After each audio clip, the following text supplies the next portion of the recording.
Helena was 34 years old when her life fell apart. In 6 months, she lost her job, ended an 8-year relationship, and found out that her best friend was pregnant, something Helena had been trying to achieve for years but couldn't. Desperate for support, she called 2 friends on the same day. Both said they cared, both wanted to help, but only one of those conversations would completely change her life.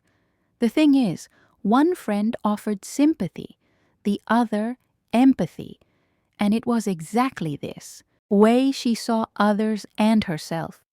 And have you ever stopped to think about which of these 2 attitudes you've been offering to others? If you want to learn more about empathy and sympathy and how this can transform your relationships, make sure to subscribe to the channel, hit the like button, and share this video with your friends.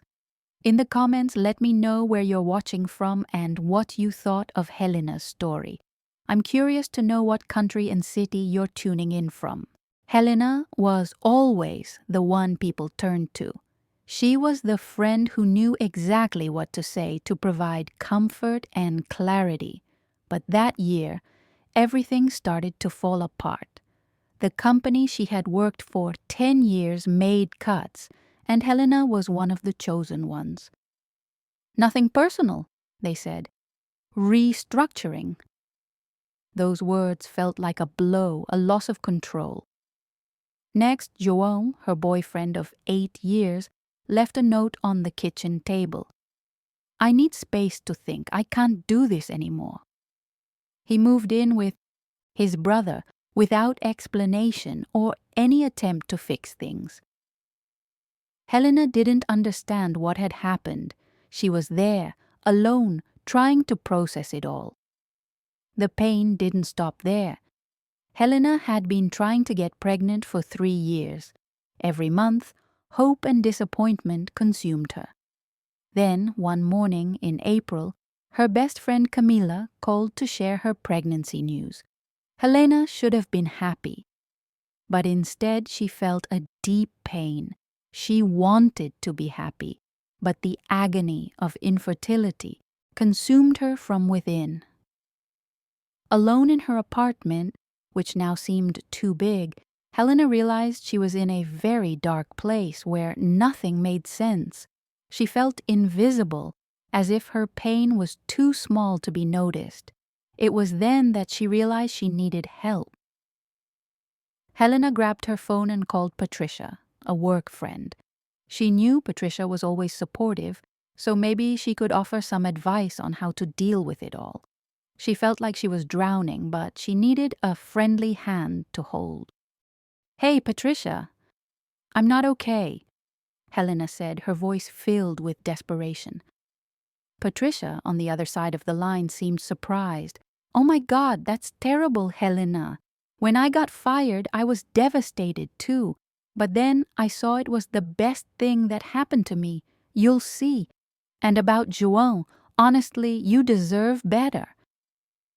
As Patricia spoke, Helena couldn't feel better. Her encouraging words were well-meaning, but they sounded like they ignored Helena's real pain.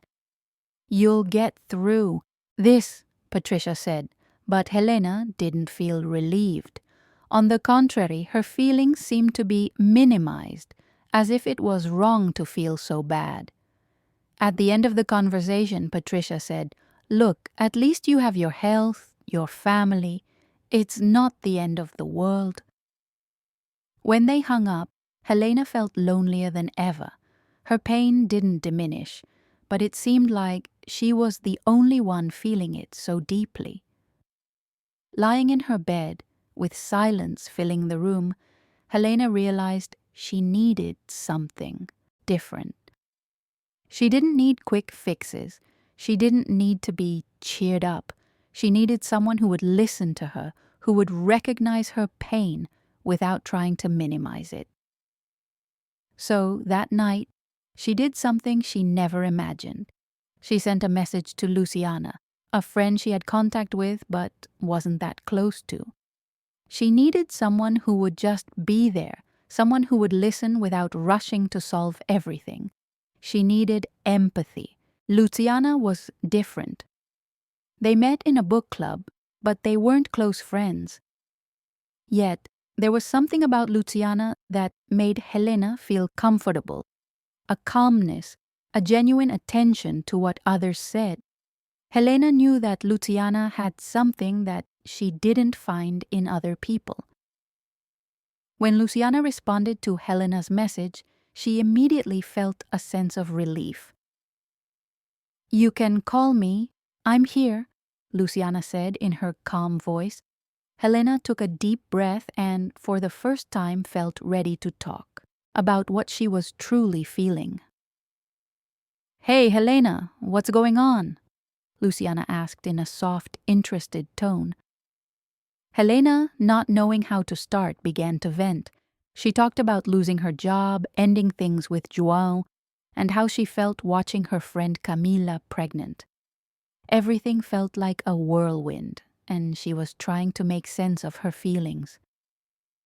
Luciana stayed silent for a few moments, listening to every word without interrupting, without trying to offer quick advice. This was new for Helena. She had never experienced such deep listening. She knew that Luciana was really there, not to fix things, but to understand. "Helena, I imagine this is really hard," Luciana said finally. "How do you feel right now in this exact moment?" This question took Helena by surprise. No one had ever asked how she felt right now, without rushing to offer advice or solutions. Helena hesitated, trying to organize her confused feelings. "I feel invisible, Luciana, like my pain doesn't matter, because there are worse things in the world." The honesty in Helena's response was something she had never shared with anyone before. Luciana responded firmly. "Your pain matters, Helena. Just because there are worse things in the world doesn't make your pain any less real. You've lost so much in such a short time. It makes sense that it hurts." Suddenly, Helena started to cry for real, but this time it felt different. She felt a lightness in her pain, as if someone had truly seen her in that moment without rushing to make her feel better. "I'm with you," Luciana continued. "You don't need to feel better right now. You just need to feel what you're feeling, and I'll stay here with you while you feel it." Helena sat in silence for a moment, processing every word Luciana had said. They stayed on the phone for 2 hours, and during that time, Helena felt more heard and supported than ever. Luciana didn't try to fix anything. She didn't share her own overcoming stories. She just stayed there with Helena without rushing to change her pain. The following week, Helena began to reflect on the 2 calls. In therapy, she shared with her therapist what had happened.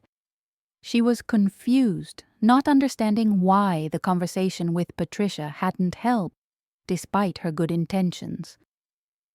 The therapist asked Helena to imagine she was in a well, cold, hurt, and scared.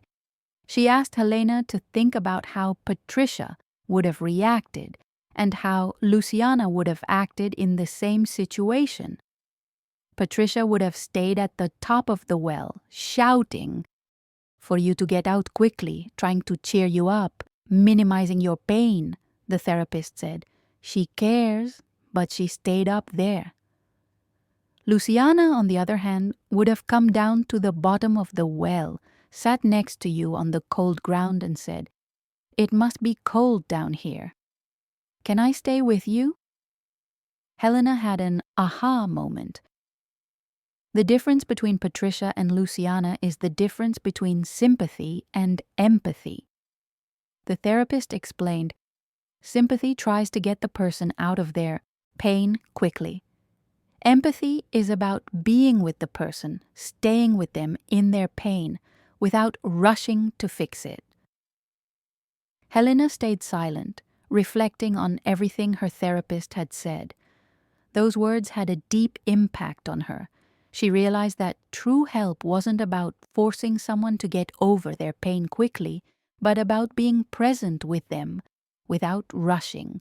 At work, Helena began noticing when she was being sympathetic and when she was being empathetic. She became more attentive to what others truly needed and started practicing more active listening. Helena also began applying the well test to others, noticing who really offered empathy in her relationships. She realized that the people who truly loved her didn't try to rush her healing, but stayed by her side during the process. This new understanding of empathy also helped Helena deal better with herself. She learned to practice self-empathy, recognizing her own pain and allowing space for it without feeling guilty for not being better quickly.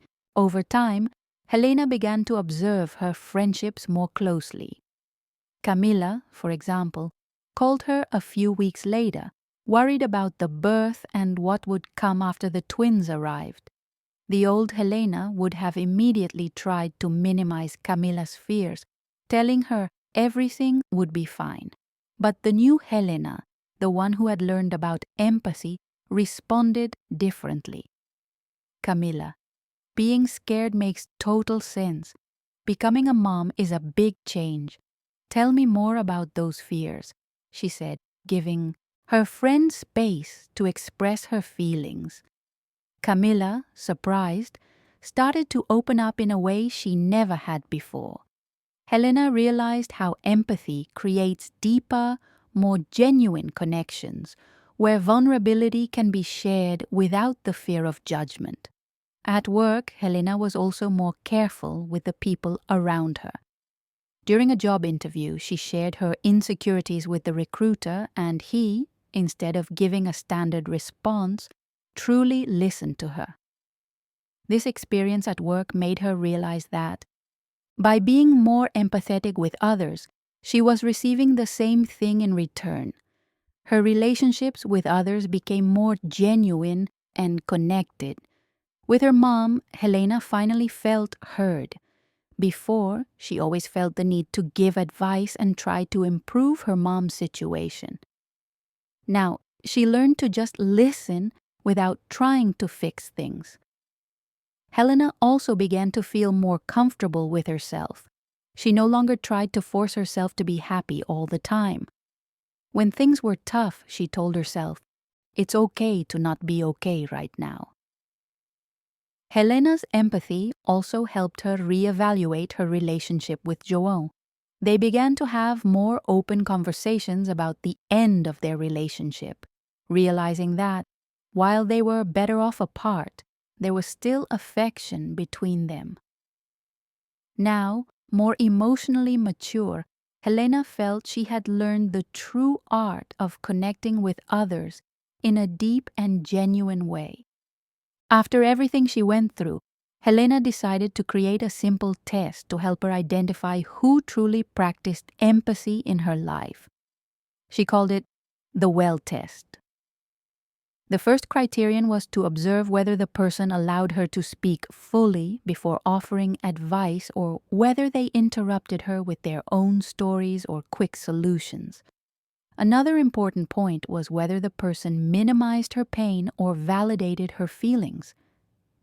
"It makes sense that you're feeling this way," became a phrase Helena learned to use with others.